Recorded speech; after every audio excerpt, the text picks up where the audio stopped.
Hai kamu, kaula muda yang ingin kaya ilmu.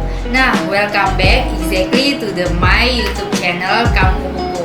Nah, sebelumnya untuk yang baru pertama kali datang di channel aku adalah Dr. Tina Melia SHMH CLA. Nah, di channelku ini aku suka banget sharing tentang edukasi hukum yang dikemas ringan dan menarik, lifestyle, hobi, dan woman empowering. Nah, untuk sesi kali ini aku akan bahas mengenai woman empowering, yaitu kenapa sih wanita itu harus berpendidikan tinggi.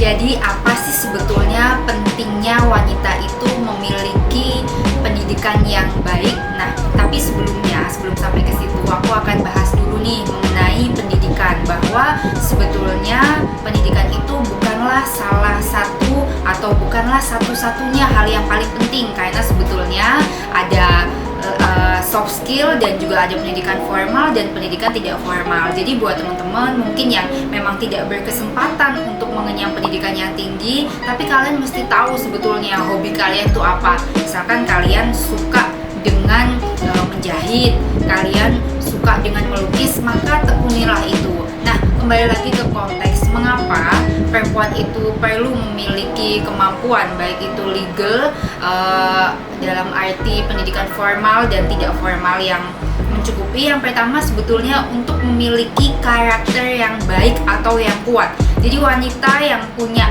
skill yang cukup, punya pendidikan yang cukup, tentu akan memiliki karakter yang juga memiliki kemandirian. Itu yang pertama. Kemudian yang kedua, kalau kita bahas mengenai nature atau kodrat, sebetulnya walaupun selalu dikatakan di masyarakat bahwa perempuan itu akan menjadi ibu rumah tangga. Jadi ibu rumah tangga aja kok mesti berpendidikan tinggi atau punya soft skill. Kenapa? Ya sebetulnya perempuan itu juga sangat berkontribusi terhadap berkembangnya satu negara. Why? Karena sebetulnya leader yang hebat, anak-anak yang hebat juga akan lahir dari ibu yang hebat juga loh.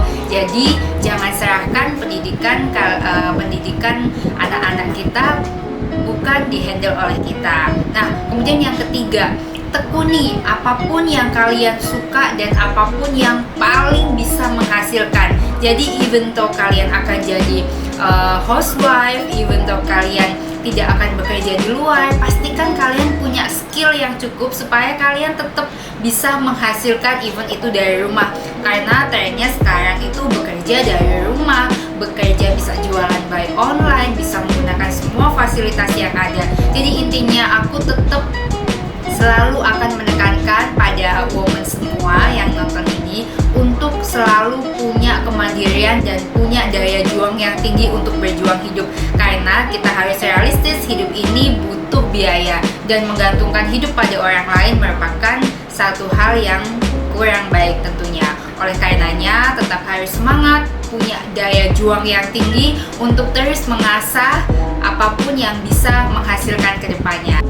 Oke, buat kamu kaula muda yang ingin kaya ilmu, sebelum aku tutup segmen kali ini, aku akan bacakan satu quotes yang memang jadi satu pegangan atau prinsip hidup aku, yaitu bahwa the value of a great woman is the one of able to constitute gender justification by carrying out the various role and professional while maintaining the balance of her nature. Jadi intinya bahwa kodrati atau gender justification yang selama ini ada itu juga harus kita balancingkan atau harus kita setarakan juga dengan memang hal yang realistis. Jadi artinya bahwa kita tetap perempuan, kita tetap harus ingat kodrat kita, tapi kita juga tetap harus punya skill yang mumpuni dan kalau bisa harus punya pendidikan yang tinggi supaya bisa menjalani hidup yang futuristik, yang memiliki masa depan yang baik dan tidak bergantung pada siapapun. Nah, itu aja mungkin untuk segmen Woman Empowering kali ini. Sampai jumpa di segmen Woman Empowering lainnya.